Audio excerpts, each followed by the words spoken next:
Hey YouTube, we're back. Robert with A-1 Locksmith, Frisco, Texas. Man, we want to talk today just for a little bit how to install a deadbolt. For all you do-it-yourselfers, I know some people look at this as a challenge and others think this is no problem, but for everybody in between, just a couple of tips, things to maybe make this easier on yourself. So if you wanted to purchase a lock safe from us, do it yourself, swap it out, shouldn't be that problematic. We just want to help you get that done. Right here, I've kind of laid out your basic, what we call single cylinder deadbolt. Single cylinder because you only use the key on the outside. So there's only a keyed cylinder on the outside of the door, and then of course there's a thumb turn on the inside. A double cylinder would mean that there's a keyed cylinder on the outside and a keyed cylinder on the inside. So again, single cylinder deadbolt, really simple. This one is in polished brass. We've got a couple keys for it. We've got all the screws and hardware we need. There's not much here, so we're going to take a look at all of this today. So strap in, and hopefully we all learn something. All right, guys, here we go. So right here, I've got a display, a lock display from Master Lock. If you can see that up there.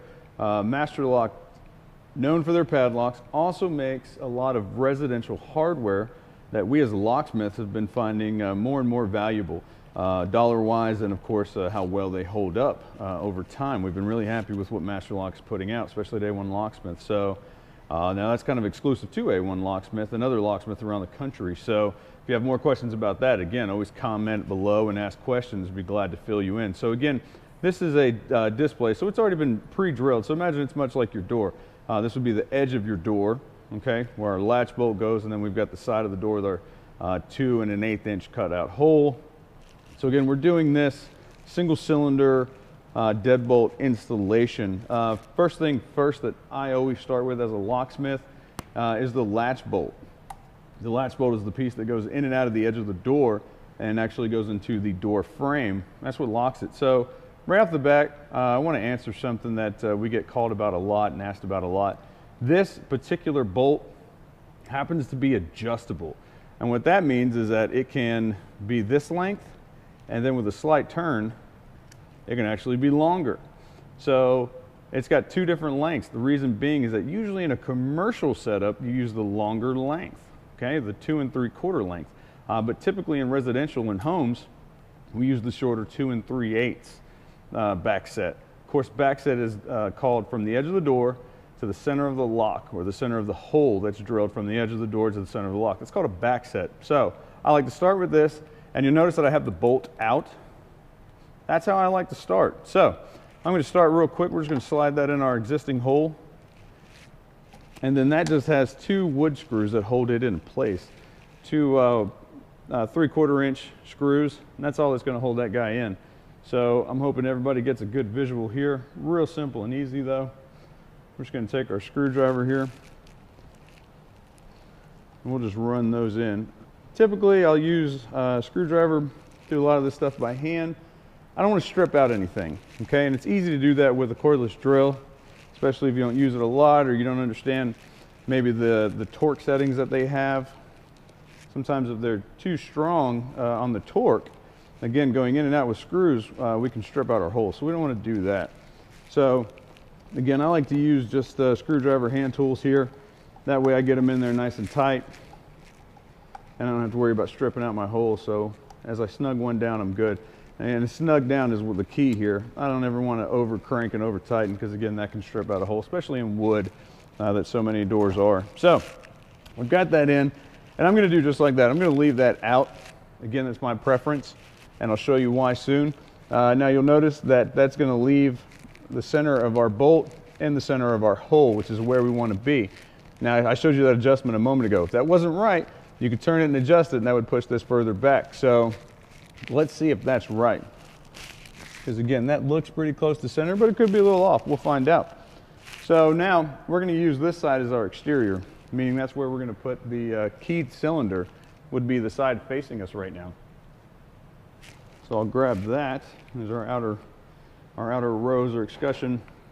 And take my lock cylinder, slap it in there. Now, I leave this out so that I can help with timing of the lock. So here's the timing process. Sometimes you put one together, hey, my key doesn't turn right, or I can't get the key in or out. You know, what's the problem? I don't understand. Well, here you go. Here's the tailpiece. This is what actuates the lock on the backside of our keyed cylinder, right? So as we turn our key, this piece rotates, and that's what locks and unlocks the bolt. So the bolt is all the way to our left on the screen right now. So I'm going to take my tailpiece back here, and I'm going to rotate it all the way to the left. Does that make sense? So again, I've rotated it towards the bolt.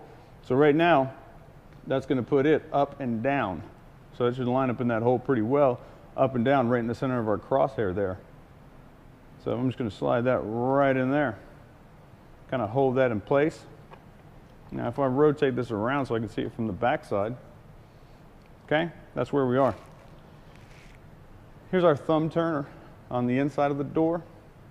So if I leave it in that position, it doesn't line up to my crosshair. So I'll usually start by just also rotating that to where it's up and down, to where it's the same direction as that. So when I slide it on there, the two marry and become one. Now, I'll just go ahead and rotate that back. Should pull my bolt back, no problem. And again, I'm still holding the front side with my hand.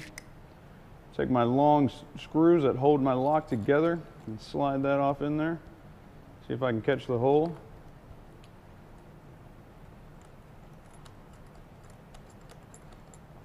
And see, right off, I'm not catching anything. That's fine.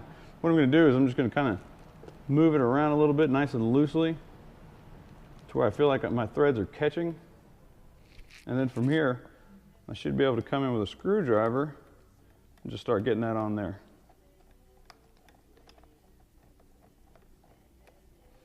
Long threaded.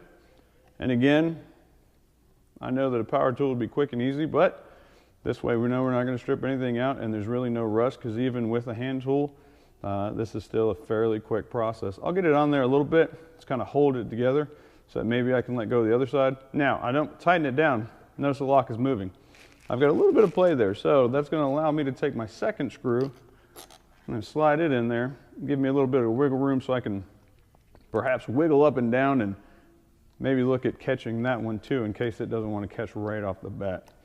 I'm trying to keep my hands off the screen a little bit so you can see, but again, all I'm doing is tightening up.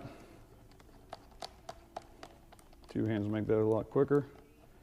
There we go.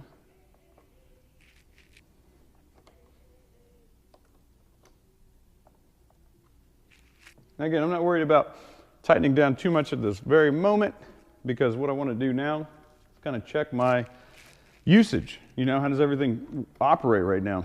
So again, I'm a little loose right now, not too crazy. So again, I should be able to throw the bolt out, right? Nice and smooth. That's the way I like it. Fire it back. Sounds good. If I come around here using the keys that I've got now, kind of looking for the same operation here. We're going in, we're going out. If I lock it, unlock it, I can be able to move the key either direction. That's what I'm looking for. So before I tighten down, I just want to make sure that I'm good and straight, that my cylinder is going straight up and down right here, my keyhole, that my logo is nice and flat. It just looks right. Kind of same thing back here. So again, I'm just going to pull it back real quick, take my screwdriver, just finish off my screw again, snug. It's not going anywhere. There's really long threads, but I don't want it to be too loose, because you can get too tight on this, and when you're too tight, it may not allow the lock to turn very well. So, pretty snug. I don't have any movement. Lock fires in and out, and we have successfully replaced our lock. So if you have questions, if you have comments, please add them below, and we appreciate you watching.